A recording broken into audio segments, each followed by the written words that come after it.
Viewers, कैसे हैं आप लोग। स्वागत है आपका शेयर बाजार ज्ञान की एक और वीडियो में। और इस वीडियो में आज हम बात करने वाले हैं अभी अभी आए यूएस इन्फ्लेशन नंबर्स के बारे में। क्या वो नंबर्स हैं और कैसा रिएक्शन मार्केट्स के ऊपर में होगा। डाउ जोन्स और नैस्डैक का चार्ट भी देखेंगे और क्यों मार्केट्स के अंदर में प्रॉब्लम है, एक अनसर्टेनिटी है इन नंबर्स को लेके, इसके बारे में भी हम चर्चा करेंगे। तो अगर आप लोग चैनल पे नए हैं तो आप चैनल को प्लीज सब्सक्राइब कर लीजिए ताकि रोज आने वाली वीडियोस आपको लगातार मिलती रहे। तो दोस्तों, आज आने थे यूएस इन्फ्लेशन के नंबर्स और क्यों इतना इंपॉर्टेंट है। बेसिकली देखिए, जैसे हम जानते हैं कि पिछले कुछ समय के अंदर में जो फेड है, फेडरल रिजर्व जो है, वो अपने इंटरेस्ट रेट जो है वो लगातार बढ़ा रहे हैं। इंटरेस्ट रेट्स बढ़ाने का रीजन क्या है कि बेसिकली जब भी इंटरेस्ट रेट बढ़ेगा तो डिमांड जो है वो नीचे जाएगी।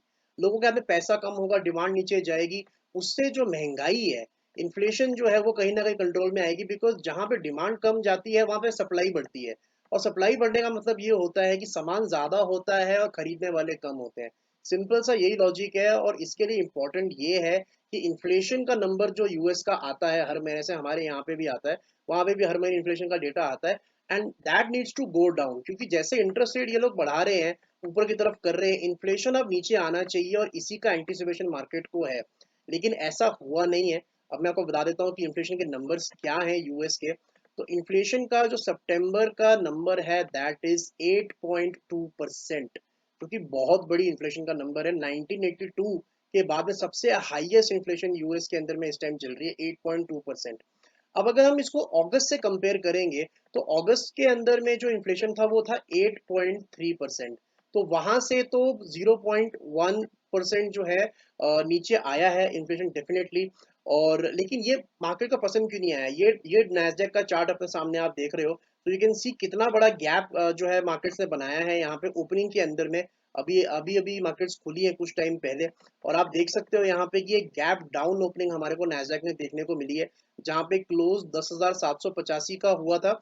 उसके मुकाबले जो ओपन है 10,480 के करीब हुआ, तो लगभग 3% नीचे यूएस के मार्केट जो है वो ओपन हुए हैं, नैस्डैक भी और डाउ जोन्स भी। ये डाउ जोन्स का चार्ट है। तो प्रॉब्लम कहाँ से आ रही है अगर 0.1% इन्फ्लेशन जो है कम आया है अगस्त से। तो बेसिकली देखिए, प्रॉब्लम जो आ रही है मार्केट को, ये तो होलसेल इन्फ्लेशन डेटा है। लेकिन अगर आप इनका जो सीपीआई डेटा देखोगे, जो कि कोर इन्फ्लेशन, जो कंज्यूमर प्राइस इंडेक्स का डेटा होता है, उसके अंदर में 0.4% बढ़त आई है अगस्त से भी ज्यादा। तो जो कोर चीजें हैं, जो खाने पीने की वस्तुएं हैं, गैस है, बिजली है, ये सब चीजों के अंदर में महंगाई अभी भी बढ़ी है।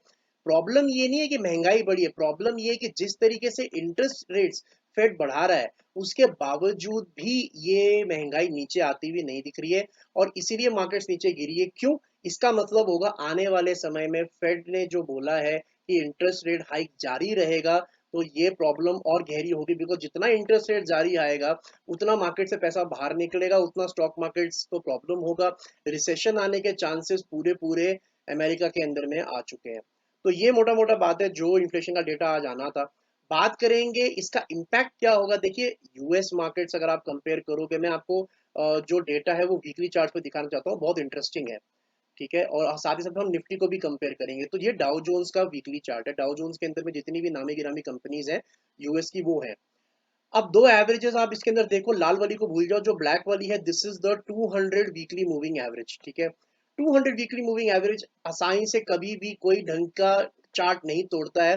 डाउ जोन, जैसे मैंने आपको बताया कि बहुत बड़ी बड़ी कंपनीज है इसके अंदर में, और मैं आपको चार्ट बड़ा करके दिखाऊं तो लास्ट टाइम जब इसने अपना 200 वीकली मूविंग एवरेज तोड़ा था, एक तो तोड़ा था इसने कोविड के अंदर में, और उसके बाद में एक तोड़ा था इसने, उससे पहले इसने एक तोड़ा था जो 2008 का लीमन ब्रदर कोलैप्स इसके अंदर में आया था।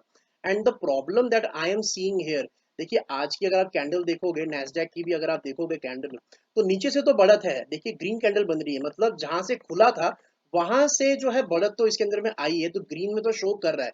जितने लॉसेस थे वहां से ऊपर तो ये ट्रेड कर रहा है।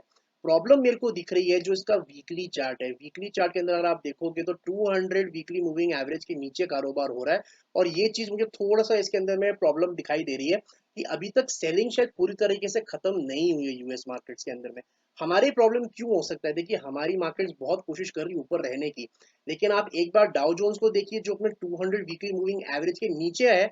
ऑलरेडी इस साल 36,000 से 29,000 आ चुका है, लगभग 20% करेक्ट हो चुका है इसी साल। और निफ्टी को अगर आप देखो तो 17,000 पर टिका हुआ है, 18,600 का हाई बनाने के बाद। तो वहां से 10% भी नहीं गिरा है और हम अपने 200 वीकली मूविंग एवरेज से बहुत ज्यादा दूर है। दो बातें हैं इसके अंदर में कि हमारे को डायरेक्टली तो यूएस से कंपैरिजन नहीं करना चाहिए, because we are the fifth largest economy now, one of the fastest growing economies in the world in terms of GDP. तो हम एक ग्रोइंग नेशन है, हमारे यहाँ पोटेंशियल बहुत है, हम बेसिकली एक small cap mid cap stock की तरह है और यूएस एक ब्लू चिप स्टॉक की तरह है। तो जो स्मॉल कैप और मिड कैप स्टॉक के अंदर में ऊपर जाने का जो दमखम होता है वो ब्लू चिप स्टॉक के अंदर में नहीं होता है। लेकिन डेफिनेटली शॉर्ट टर्म में अंदर इसका इम्पैक्ट जरूर पड़ेगा, लेकिन लॉन्ग टर्म के अंदर में भी मैं निफ्टी के अंदर में बहुत बुलिश नहीं हूँ। मैंने अपनी जो पिछली वीडियो बताई थी उसके अंदर मैंने यही बताया था कि 17,600 तक निफ्टी जरूर जा सकता है, लेकिन इन द लॉन्ग टर्म 16,800 मुझे लगता नहीं कि बॉटम इसके ऊपर में बना है। इमीडिएट क्या प्रॉब्लम होगा कल के ऊपर ये डिपेंड करता है एसजीएक्स निफ्टी के ऊपर में और आज की यूएस की क्लोजिंग के अंदर में। यूएस की क्लोजिंग जो आज होगी वो सिर्फ इन्फ्लेशन डेटा पे रिएक्ट करके नहीं होगी, वो इस चीज पे भी होगी कि इस डेटा के आने से पहले कैसी पोजीशंस बनी हुई है। ये जो आप ग्रीन कैंडल देख रहे हो ये स्ट्रेंथ नहीं है, ये जिन लोगों ने शॉर्ट कर रखा था उनकी एक तरीके से आप प्रॉफिट बुकिंग मान सकते हो। सो अभी पूरा रात तक ये मार्केट चलेगा, कहाँ बंद होता है उस पर बहुत चीज डिपेंड होती है। नंबर्स तो कहीं से भी अच्छे नहीं है, तो आने वाले समय के अंदर में भी फेड जो है रेट हाइक करेगा ही करेगा और इस चीज को मार्केट्स अपने रेट्स के अंदर में एडजस्ट करेगी ही करेगी। तो देखना पड़ेगा आगे क्या होता है, numbers are not good, markets के लिए अच्छी खबर नहीं है। So we have to wait and watch. फिलहाल निफ्टी के अंदर में जो सपोर्ट है 16,800 का है, 16,800 टूटने के बाद 16,500 भी आपको आते हुए दिखेगा। तो दोस्तों ये था सारा का सारा detail on the US inflation data. I hope आपको वीडियो समझ में आ गई। कोई सवाल है आपका तो आप कमेंट सेक्शन में जरूर डालें। मैं मिलूंगा आपसे अपनी अगली वीडियो में, तब तक आप अपना ख्याल रखें and all the best guys.